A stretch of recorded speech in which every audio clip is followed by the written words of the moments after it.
Olá! A pandemia da Covid-19 aprofundou a crise de desemprego no Brasil. A questão que se apresenta agora é como romper o círculo vicioso da falta de emprego, queda da renda e o aprofundamento da crise econômica. A Organização Internacional do Trabalho e o Banco Interamericano de Desenvolvimento se uniram para elaborar um plano de retomada da economia latino-americana. A proposta divulgada recentemente implica uma mudança no paradigma de desenvolvimento da região. No momento em que aumenta a destruição das matas nativas para dar lugar a pastagens e plantações, BID e OIT apresentam uma proposta para o desenvolvimento de uma economia sem desmatamento nem emissão de poluentes, mas com a geração de 22 milhões e 500 mil empregos em 10 anos. Será mesmo possível? Para responder a esta e outras perguntas, eu converso com o diretor da OIT na América Latina, Vinícius Pinheiro. Vinícius, muito obrigada pela sua presença aqui na Agenda Econômica. Muito obrigado a você, Antônia. É um prazer conversar com os espectadores da Agenda Econômica. Então, vamos começar exatamente com essa questão. É possível gerar 22 milhões e meio de empregos em 10 anos? E por que uma retomada da economia no modelo tão diferente, no modelo de praticamente emissões zero de carbono? Olha, Antônia, entre muitas pessoas que estão perdendo emprego, entre muitos empresários que estão fechando seus negócios, nem que seja temporariamente, ou trabalhadores que estão passando longos períodos em casa, períodos de confinamento, outros que, infelizmente, perderam seus empregos. Existe aquela pergunta, né? Quando é que vamos regressar à normalidade, né? Que é uma pergunta que ainda depende, com certeza, de uma série de avanços, né, em relação à vacina, e quando a vacina está disponível. Mas a pergunta, talvez, que seja importante que façamos vamos voltar àquela antiga normalidade, né, de fevereiro, janeiro de 2020, ou podemos construir uma normalidade que seja melhor, né, que seja mais sustentável? Por que não aproveitamos essa oportunidade, né, que todos estamos passando por um processo de reestruturação produtiva, de reestruturação da forma como trabalhamos, como consumimos, né, da forma como nos relacionamos com as pessoas, para também pensar sobre uma reestruturação produtiva que seja mais sustentável, né, porque é verdade que a pandemia está destroçando, né, a economia, sociedades, mas a gente vai sair desse buraco, com certeza, porque isso depende basicamente da normalização sanitária. Mas existem outras ameaças que são mais graves, inclusive, que a pandemia, que ainda estão pendentes, né? Já estavam antes e que ainda estão se acelerando, como as mudanças climáticas. O impacto das mudanças climáticas de longo prazo, né, em países como o Brasil, é devastador, né, em termos de desertificação, aumento dos níveis do mar, né, e aumento também de eventos naturais previsíveis, né? Isso sim não tem cura, não tem vacina, né? Mas tem um tratamento preventivo, né, que é justamente do que a gente está falando, que é aproveitar essa oportunidade para uma retomada do crescimento que seja baseado na sustentabilidade, né, na produção em setores, no avanço dos setores com baixa emissão, né, e isso implica, claro, uma reestruturação produtiva e uma reorganização da forma que vivemos. Em muitos casos, Antônio, às vezes você tem um tipo de argumento contra, né, essas medidas, né, relacionadas com o Acordo de Paris, que dizem que há uma dicotomia, né, entre gerar emprego e ser mais sustentável, ou migrar até para modelos mais sustentáveis, o que é uma falsa dicotomia. O que esse estudo mostra é que são objetivos que são perfeitamente articuláveis e que se reforçam um ao outro, né? O objetivo de gerar emprego decente, né? E o objetivo de migrar para uma economia de baixo carbono, né, que contribua para controlar os efeitos da mudança climática. Vinícius, o trabalho foi feito pela OIT, que é a Organização Internacional do Trabalho, que visa exatamente, que há mais de 100 anos, há exatamente 101 anos existe, em função de tentar regular aí essa força entre o trabalhador e o empresário, né, esse mundo do trabalho com intermediação e apoio de governos, mas também pelo Banco Interamericano de Desenvolvimento, que tem sede em Washington, que é exatamente, né, capital dos Estados Unidos, cujo presidente se afastou, pelo menos, ou afastou o país do acordo do Tratado de Paris, como você acaba de falar. Mas o BID é um banco, e banco trabalha com números e mesmo sendo um banco de desenvolvimento, visa, obviamente, no mínimo, repor o seu estoque financeiro para poder seguir investindo. E vocês apresentam um plano que ele é, de fato, muito ousado. Teve um número que vocês apresentam e que eu achei muito importante a gente destacar, que eu vou pedir o nosso diretor de gravação para colocar na tela, que mostra o que vocês estão falando em termos de geração de empregos, que são 15 milhões de novos empregos em 10 anos. Vocês estão propondo gerar 22,5 milhões de empregos, mas extinguem por essa mudança de matriz 7,5. De qualquer forma, a gente tem 15 milhões de novos empregos na América Latina nesse período. Como é que se faz isso e como é que está esse trabalho? Porque certamente é uma empreitada de muito fôlego, né? Porque você tem que mexer aí em mentalidades de governos, de empresários e também de trabalhadores. Não, sem dúvida, Antônia, mas a boa notícia é que a indústria que é baixa em carbono, né, ela gera muito mais emprego, o conteúdo, a intensidade de emprego dessa indústria ela é muito mais alta que a intensidade da indústria de combustíveis fósseis, né? Então, você pensa, por exemplo, quantas pessoas trabalham numa hidrelétrica e quantas pessoas trabalham numa plataforma de petróleo, né, que está, em grande medida, automatizada, né, nesses momentos. Então, ou também, talvez, em extração de minerais, né? Então, a base desse cálculo são justamente esses coeficientes de intensidade de emprego. E temos evidência, né, de cálculos em vários países do mundo, países europeus, mesmo Estados Unidos, que a migração para o setor mais sustentável ela é mais intensiva em emprego. É verdade que haverá uma perda de emprego em alguns setores, em especial relacionados à energia de combustíveis fósseis, mas isso não impede, né, que empregos sejam gerados em outras áreas, né? E o segredo, né, para mitigar algum tipo de resistência que possa existir por parte, em especial dos trabalhadores, né, que seriam afetados por essas medidas, é a requalificação, o retreinamento, a extensão de mecanismos de seguro-desemprego e proteção social para facilitar essa transição, né, entre setores. É claro que também, do lado dos empresários, há grandes grupos, né, que poderiam ser afetados, né, por conta de uma propensão a um tipo de energia mais renovável. Mas esses grandes grupos, justamente pelo capital que eles detêm, né, pelo seu poder político e lobby, eles têm também capacidade de migrar para outros negócios, né? Então, inclusive as grandes empresas, né, de petróleo, elas têm capacidade de entrar na área de energia renovável de maneira muito fácil, né? Inclusive comprando, já adquirindo outros negócios e outras corporações.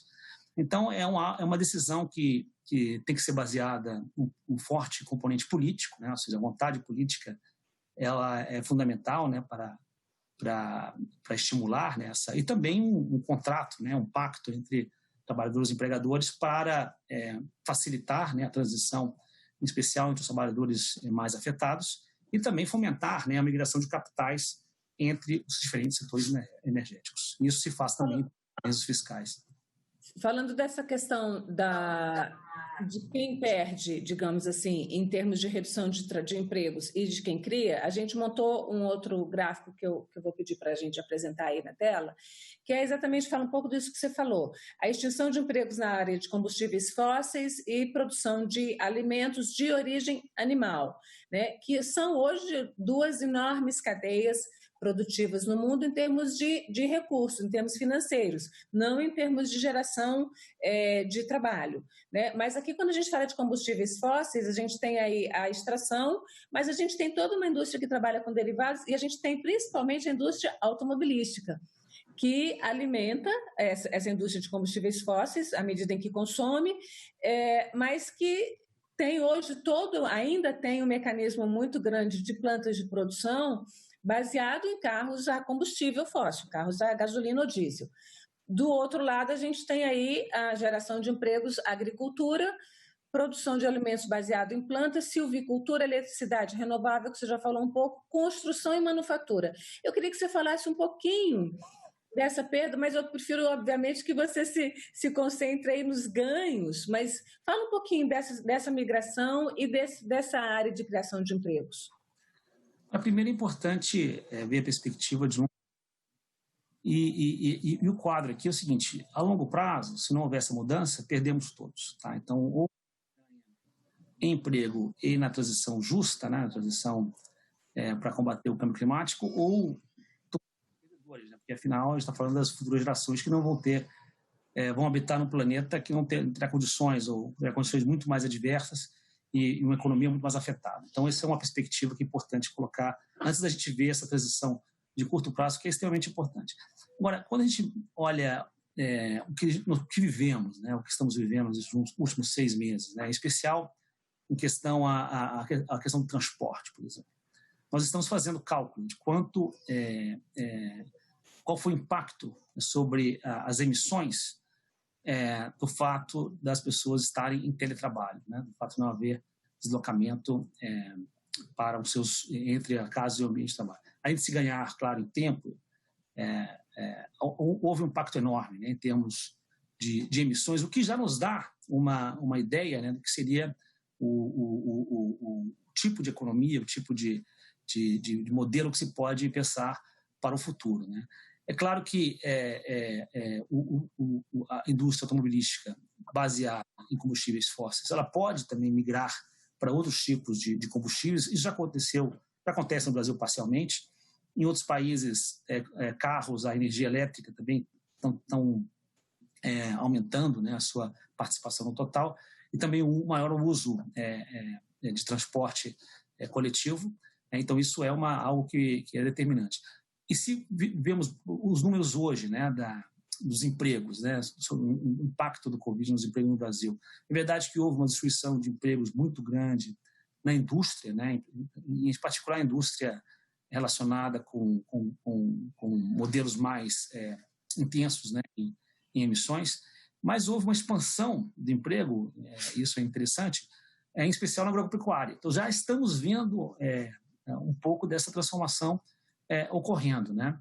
E o segredo aí, como eu mencionei, é de um lado você criar mecanismos de proteção social para proteger os empregos que estão sendo as pessoas, né, que estão sendo desempregadas, e retreiná-las e reinseri-las em outros modelos de empregos mais sustentáveis. E aí um pequeno parêntese em respeito à construção civil, né? Ou seja, o volume de investimentos que seria necessário para transformar nossas edificações, prédios em prédios que sejam mais econômicos, né, do ponto de vista de consumo de energia e mais adequados às condições ambientais, ele vai gerar uma quantidade de empregos enorme também. Essa construção verde, né, a construção dentro de parâmetros mais ambientais, ela vai requerer um esforço grande, né, em termos de investimento, que por sua vez também será um motor, né, para a geração de emprego.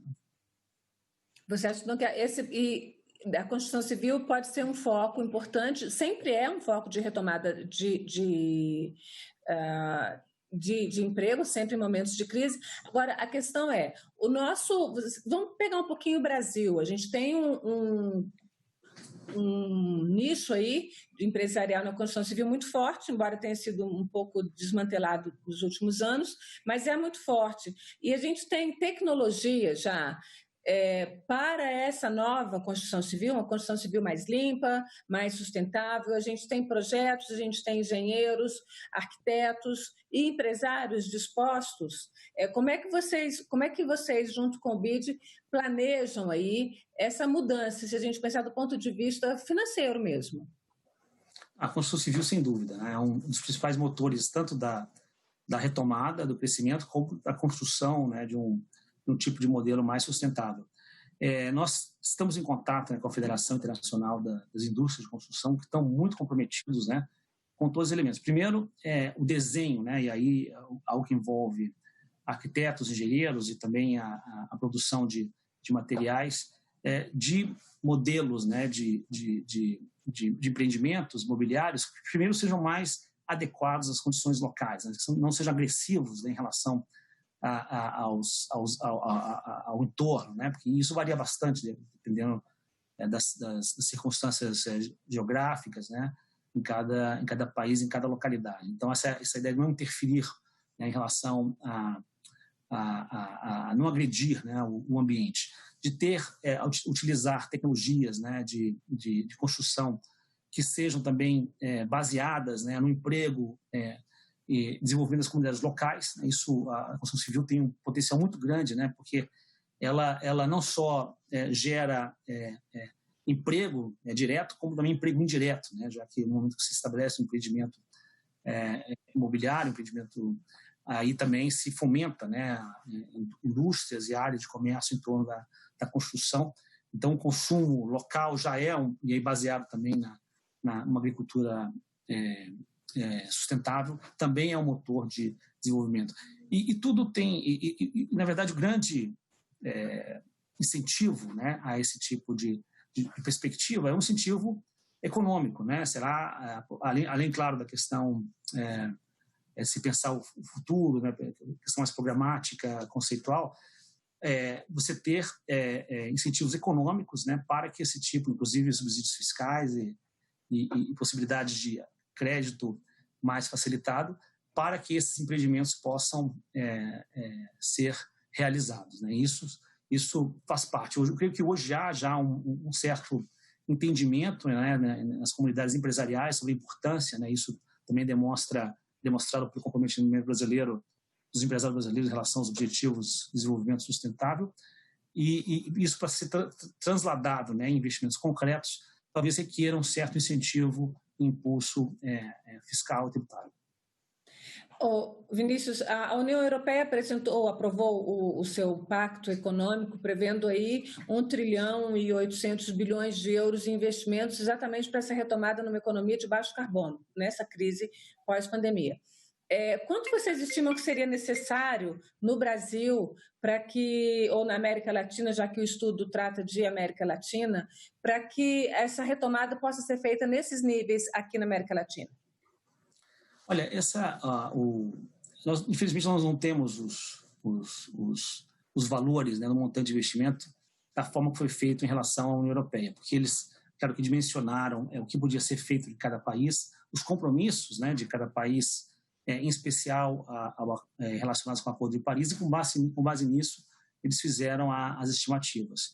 Em relação à América Latina, não são todos os países que já afirmaram compromissos substanciais, né, de redução, portanto, esse tipo de estimativa é muito difícil de ser feito no consolidado para a região. Alguns países como Chile, Costa Rica já fizeram os seus acordos, né, e para esse sim, aí você pode falar de incentivos na faixa de 2% a 3% do PIB, né, para cada um desses países. Mas no nível agregado é muito difícil fazer esse tipo de projeção.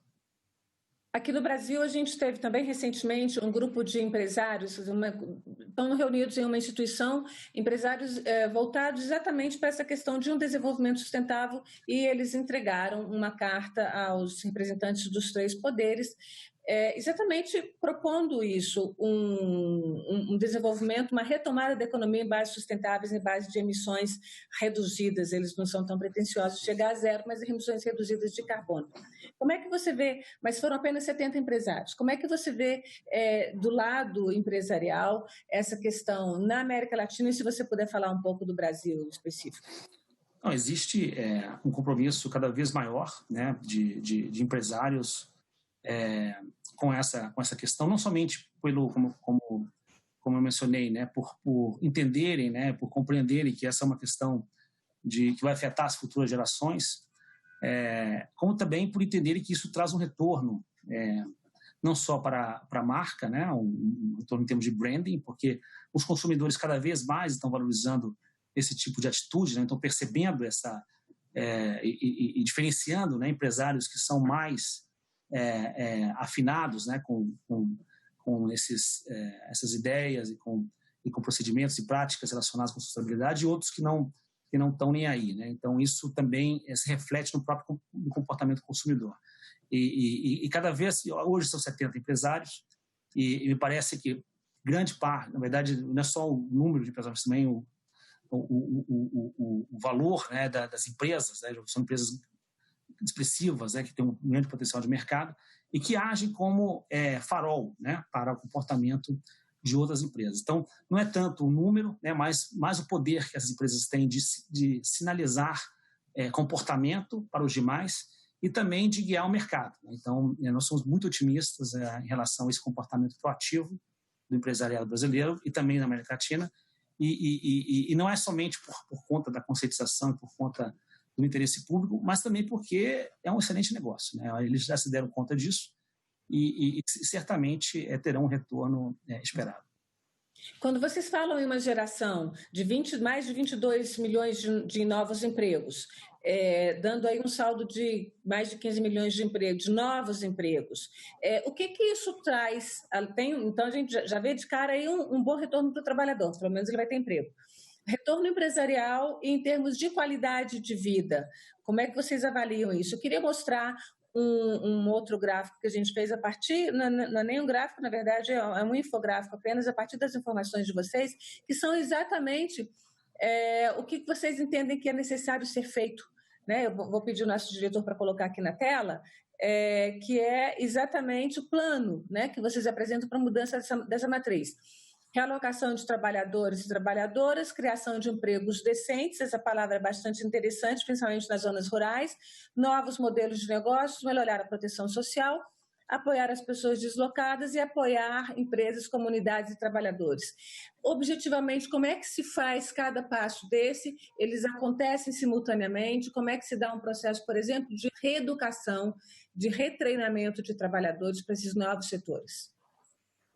Olha, primeiro é importante tratar isso para nível nacional e nível local, né? O que significa para algumas regiões, para alguns setores, para alguns países, essa migração e o que é possível, né? No caso do Brasil, já há um potencial muito grande para fazer essa migração por conta, primeiro, de uma matriz energética também que já tem um grande componente de baixo carbono, que é a eletricidade, que pode ser explorado de forma mais contundente. Também outros tipos de matrizes, de possibilidades energéticas relacionadas com a energia eólica e outros tipos de possibilidades, né? Então, é importante fazer esse assessment, né, esse estudo detalhado, né, para saber exatamente qual o potencial, né, de criação específico, né, de expansão de alguns setores, né, e que setores seriam mais afetados e aonde, né? E com base nisso, é fundamental que haja um diálogo, né? Então, a OIT ela é muito conhecida justamente por promover este diálogo frequente, em especial entre trabalhadores, empregadores e governo, né, para definir em conjunto políticas que sejam sustentáveis. Essas políticas, como eu mencionei, elas têm vários componentes. A primeira no caso de setores que claramente vão sofrer, o que fazer com esses trabalhadores, né? Mesmo porque não é somente a questão de estudar a sustentabilidade política também ao projeto, né? Então, primeiro é necessário pensar que se eles vão ser demitidos, perderão o emprego, é necessário ter algum mecanismo de seguro, né, e também de retreinamento, de recolocação desses trabalhadores em outras atividades, né? Então, isso é fundamental que a transição seja justa, né? Por isso que a gente chama de transição justa. E a mesma coisa para as empresas, né? Que tipo de incentivos podem ser dados para incentivar essa migração, em especial a nível das comunidades locais, né? Que impacto isso pode ter para pequenas regiões, pequenas cidades, que no Brasil, especialmente no interior do Brasil, algumas cidades vivem em torno de empreendimentos corporativos, que em alguns casos podem ser diminuídos. Então é importante que essa transição seja justa, por isso que a gente chama de transição justa, a parte do diálogo social, conceber planos específicos, setoriais e localizados, né, para que, utilizando-se desses mecanismos, proteção social, políticas de incentivo fiscal, tributário, política de fundação à empresa, essa transição possa proceder de maneira mais equitativa. Como o Banco Mundial pode entrar, o Banco Interamericano de Desenvolvimento, pode entrar efetivamente como suporte ou como orientador e a própria OIT nesse processo de transição? Vocês acreditam que ele seja viável mesmo? Sim, acreditamos, tanto que isso é algo que a gente colocou de forma muito contundente no nosso estudo, né? O Banco Interamericano ele já anunciou uma série de empréstimos, né, para projetos que têm um componente grande de sustentabilidade, que eles possam falar mais sobre isso. E no caso da OIT, nós temos um programa que é o Programa de Empregos Verdes, que trata exatamente deste tema, né, de como estimular a migração a economias de mais baixo carbono. Isso está atrelado a todo o processo do Acordo de Paris, né? Então, a partir do Acordo de Paris, desde o ano passado, foi lançada uma nova iniciativa pelas Nações Unidas, que é a iniciativa de clima e emprego, né? Que trata justamente desse tema, que não há dicotomia, não há dilema entre criar emprego e contribuir para diminuir as mudanças climáticas. Pelo contrário, são objetivos que se reforçam mutuamente. Vários países, e nessa iniciativa, os países se comprometem, né, a colocar como parte dos seus compromissos climáticos medidas específicas na área de emprego e proteção social. E a OIT tem apoiado essas medidas. Então, na América Latina, tanto o Chile quanto a Costa Rica, a Argentina e outros países já se manifestaram, né, a favor e já estão incluindo medidas específicas como parte dos seus compromissos voluntários, né, que fazem parte da agenda do Acordo de Paris. Vinícius, só posso dizer que torço para que dê certo esse plano todo, que ele seja implementado e que a gente consiga aí, quem sabe, vencer as resistências mais conservadoras que existem nesse momento em várias parcelas da sociedade. Quero agradecer a sua presença aqui na Agenda Econômica para a gente conversar sobre esse tema. Eu agradeço a você, Antônia. E a questão é a seguinte, não há dilema, né, entre economia verde, né, e emprego. Na verdade, ou nós vamos os dois juntos ou nada, né, porque aqui o que está em jogo não é somente uma reconstrução, uma reativação econômica por conta do impacto da pandemia, mas a construção de uma nova normalidade que seja sustentável para as futuras gerações. Obrigada. Agradeço a sua presença mais uma vez. E agradeço também ao telespectador que nos acompanhou até aqui. Se quiser rever esse programa, baixar, mandar para um amigo, ele já está nas redes sociais, acesse o site da TV Senado, senado.leg.br/TV ou o canal no YouTube. Estamos também em todas as redes sociais. Muito obrigada e até a próxima Agenda Econômica.